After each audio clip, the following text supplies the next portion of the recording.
Good day mga ka-trouble. Dala naman tayo sa ating balitang basketball. Pero bago yan, huwag kalimutang subscribe at hit na rin ang notification bell para maging updated kayo sa ating mga video. Mga ka-trouble, ngayong araw, pag-uusapan about sa Gilas Pilipinas sa kanilang bagong journey dito sa Asian Games. At meron tayong balita about sa FIBA World Cup na nangyari kagabi. At yan, isa-isahin po natin yan ngayong araw. So, simulan muna natin ang balita about sa FIBA World Cup. Nagtapat na kahapon itong USA at Team Canada at nanalo rito ang Team Canada sa overtime na may score na 127-118. Pinangunahan itong Canada ng nag-iinit na si Dillon Brooks with 39 points, 4 rebounds, and 5 assists. At tinulungan siya ni Shai Gilgeous-Alexander with 31 points, 6 rebounds, and 12 assists. At si RJ Barrett naman with 23 points, 7 rebounds at 2 assists. At itong si Lou Dort with 11 points at Kelly Olynyk with 11 points. So talagang nag-dominate po ang mga NBA players nitong Canada at talagang una pa lang ay lumalamang na sila dito. Pero mahabol pa rin ang USA sa first, second, and third quarter hanggang sa fourth quarter hanggang maitabla na nga ng USA ang laban. Pero after that, yun nga, nakuha pa rin ng Canada ang panalo. So pinangunahan naman ni Anthony Edwards ang USA with 24 points with 5 rebounds at Mikal Bridges with 19 points and 9 rebounds with 4 assists. Si Jalen Brunson na may kumanan ng 13 points, Josh Hart with 10 points at 23 points naman kay Austin Reeves at Bobby Portis with 14 points. Hindi po ito naging sapat para manalo ang USA at sila po ay walang medal ngayong FIBA World Cup. So naging third place po rito ang Canada, so nakuha nila ang bronze medal. Alright, so championship match naman or sa finals, nagtapat na ang Germany at Serbia at nanalo rito ang Germany. So sila na po ang naging kampiyon ng FIBA World Cup sa score na 83-77. So pinangunahan ang Germany ni Dennis Schroeder with 28 points, 2 rebounds, and 2 assists.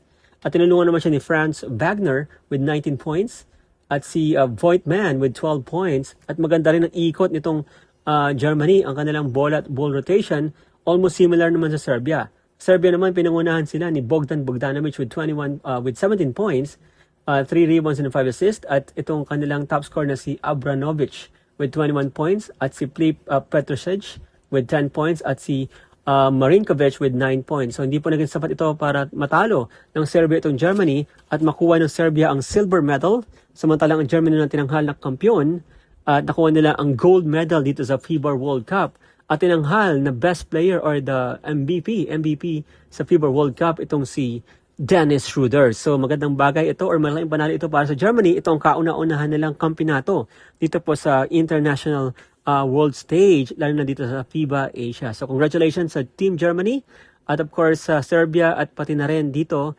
sa Canada at sa USA na 4th place. So ayun po naging mga aksyon dito po sa FIBA World Cup. At dumako naman tayo ngayon sa Gilas Pilipinas. So meron tayong Gilas update. So ngayong araw nagsimula na ang practice ng Gilas Pilipinas at noticeable po na nakita natin ang dalawang bad boys dati ng ating Gilas Pilipinas. Ito ay sila Terence Romeo at si Calvin Abueva na magbabalik bilang bagong players ng Gilas Pilipinas. Pero hindi pa natin malaman kung ito na po talaga ang Final 12 kasi wala pang nilalabas sa team cone. But most likely ito na po yan kasi 13 players lang po ang nandoon. At itong si Calvin Abueva at Terence Romeo ang kukompleto dito po sa 12-man lineup na bubuin nitong si Coach Tim Cone.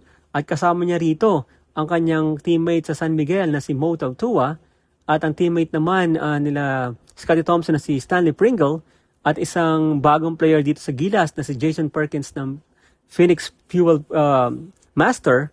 At dati pa kasama rito ang mga mainstay ng Gilas na si Junmar Fajardo, Japet Aguilar at Scottie Thompson na naging part na rin dito po sa nakaraang FIBA World Cup team natin sa roster. So sasamahan din ng ating dalawang naturalized players si Justin Brownlee at si Ange Kwame na hindi na muna siya mag-Europe. Instead, pa-focus muna siya sa Gilas Pilipinas. Pero si Roger Pugoy po ay nandoon din kaya lang hindi po siya nakapag-practice dahil siguro meron siyang iniindang injury at parang nagbe-beg up na siya dito. Yun po ang ating mga balita. Unang mga kalaban ng Gilas Pilipinas sa October 26 or September 26, itong bansang Bahrain at sa September 28, ito namang Thailand at ang malakas na Jordan naman ay mga kalaban sa 30th.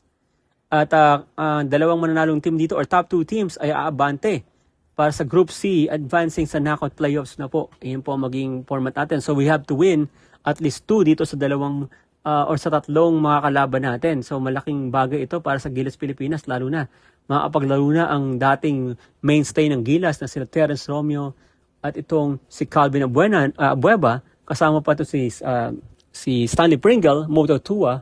Yat ayun po mga kasama nila at tingin ko ina po ang kukompleto dito po sa Gilas Pilipinas. So ayun po ang ating mga balita muna ngayong araw at bibigyan ko kayo ng marami pang balita sa mga susunod na araw kung ito na ba ang magiging ating final 12. Pero kayo mga katropa, ano naman sabi nyo? Papalag na ba itong ganong lineup ng Gilas Pilipinas? Mag-comment lang po sa baba at isa-isahin natin yan. Once again, this is Troubleshoot. I'm out.